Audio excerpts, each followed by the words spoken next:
31 তারিখ তাই না? 31st নাইট বলে একটা রাত আছে, সেটা কবে? আজকে, কয়েক ঘন্টা পরে, তাই না? 31st নাইটে আমাদের ছেলেমেয়েরা কি করে? নাচ গান ইত্যাদি করে, তাই না? কেন করে? কারণ একটা বিশ্বাস আছে, 31st নাইট 0 hour, রাত 12টা যখন বাজে তখন নতুন বছর শুরু হলো। নতুন বছরের প্রথম মুহূর্তটা যদি আনন্দ ফুর্তিতে কাটাই, তাহলে আমাদের সারা বছর পড়তে যাবে। এই যে বিশ্বাসটা, এটা ইসলামী বিশ্বাস, তাই না? তবে এটা বিজ্ঞানসম্মত বিশ্বাস নাকি? আমাদের বিশ্ববিদ্যালয়ে আমাদের ছেলেরা আছে, আমাদের ছাত্ররা যারা একটু ধর্মবিরোধী, বিজ্ঞান ভিত্তিক অসাম্প্রদায়িক শিক্ষা ব্যবস্থা চাই। তার মানে কোরআন শরীফ পড়া যাবে না, এসব পড়া যাবে না, বিজ্ঞান ভিত্তিক শিক্ষা চাই।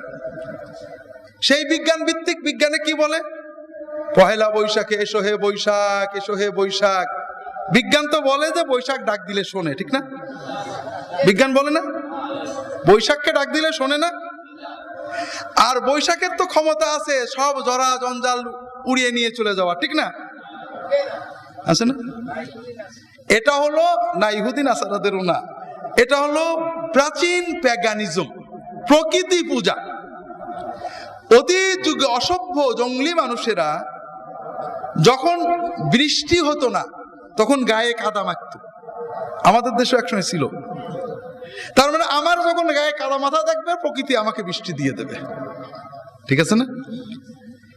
এই প্রাচীন প্রকৃতি পূজা প্যাগানিজম আমরা ইসলামের সমালোচনা করি। ইসলাম নাকি অবৈজ্ঞানিক, কেউ বলে না যে ইসলামের ভিতরে অবৈজ্ঞানিক কি আছে, কিন্তু বর্বর প্যাগানিজমকে রিভাইভ করছি। যে 31st নাইটে রাত দুপুরে 0 hour-এ একটু হাসি ফুর্তি করলে সারা বছরটাই ভালো যাবে, তো খুব ভালো কথা। 31st নাইটে গরম পড়ে না শীত পড়ে? এই প্রচন্ড শীতে বস্তির অনেক গরিব মানুষ, বিশেষ করে শিশুরা কষ্ট পাচ্ছে না? কোন মিডিয়ায় কোন যুব নেতা, কোন সামাজিক নেতা কি বলছেন যে আমাদের নতুন বছর 2015 শুরু করব, ঢাকা ইউনিভার্সিটির, প্রাইভেট ইউনিভার্সিটির, ঢাকার সকল যুবক যুবতীরা তাদের হুইস্কির টাকা জমিয়ে, বিয়ারের টাকা জমিয়ে, পেপসির টাকা জমিয়ে, ফ্লেক্সির টাকা জমিয়ে অন্তত 2জনে মিলে 3জনে মিলে হলো একটা গরিব শিশুকে একটা শীতের কাপড় কিনে দিয়ে, একটা দরিদ্র পরিবারকে একটা কম্বল কিনে দিয়ে 0 hour-এ গরিবের পাশে দাঁড়িয়ে আমরা নতুন বছরটা শুরু করব। এটা কি কেউ বলছে? কারণ এই কথা বললে আমাদের যুবক যুবতী, আমাদের নতুন প্রজন্মের ক্ষতি হবে, ঠিক না ভাই? নষ্ট হয়ে যাবে, আমাদের শিল্প সাহিত্য কৃষ্টি কালচার ধ্বংস হয়ে যাবে, আমাদের স্বাধীনতা সার্বভৌমত্ব বিপন্ন হয়ে যাবে, আমাদের দেশ থেকে দুর্নীতি উৎখাত করা কষ্ট হয়ে যাবে।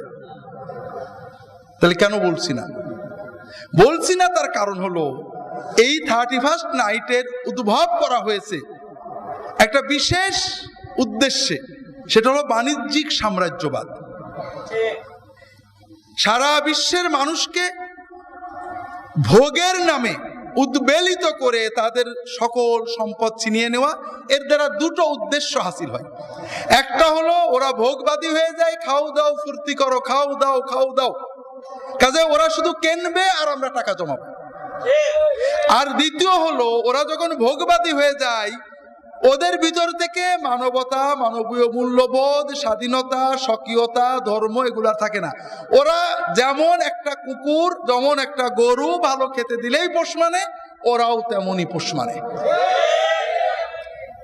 ওরা পোষ মানা পশুতে পরিণত হয়ে যায়। তো ভাইরা, আমরা আশেপাশে বাজির আওয়াজ শুনতে পাচ্ছি, আর কিছুক্ষণ পরেই শুরু হবে। কি হবে? আমি মাঝে মাঝে, আমার এই বিষয়টা আলোচনার উদ্দেশ্য ছিল না, কিন্তু আপনাদের বুঝতে হবে যে এটা কোরআনের আলোচনার মূল বিষয়। সকল দাওয়াতের মূল একটা বিষয় হলো অশ্লীলতা বন্ধ করো, কারণ মানবতা টিকানো যায় না। অশ্লীলতা ছড়িয়ে পড়লে মানব সভ্যতা থাকে না। কিভাবে? আধুনিক সভ্যতায়ও হিরোইন পাচার করলে মৃত্যুদণ্ড দেওয়া হয়, জানেন না? কারণ হিরোইন খেলে মানুষ শেষ হয়ে যায়, হিরোইন খেলে ব্যক্তি মানুষ শেষ হয়, আর সমাজে অশ্লীলতা ছড়ালে পরিবার শেষ হয়, মানব সভ্যতা শেষ হয়ে যায়। অশ্লীলতার প্রসারের কারণে ইউরোপে আমেরিকার মূল নাগরিকদের ভিতরে, হোয়াইট রেসের ভিতরে, সাদাদের ভিতরে বিবাহ শাদী উঠে গেছে, মানুষের জন্ম বন্ধ হয়ে গিয়েছে। কথা বুঝতে পারছেন না? সেখানে তাদের জনসংখ্যা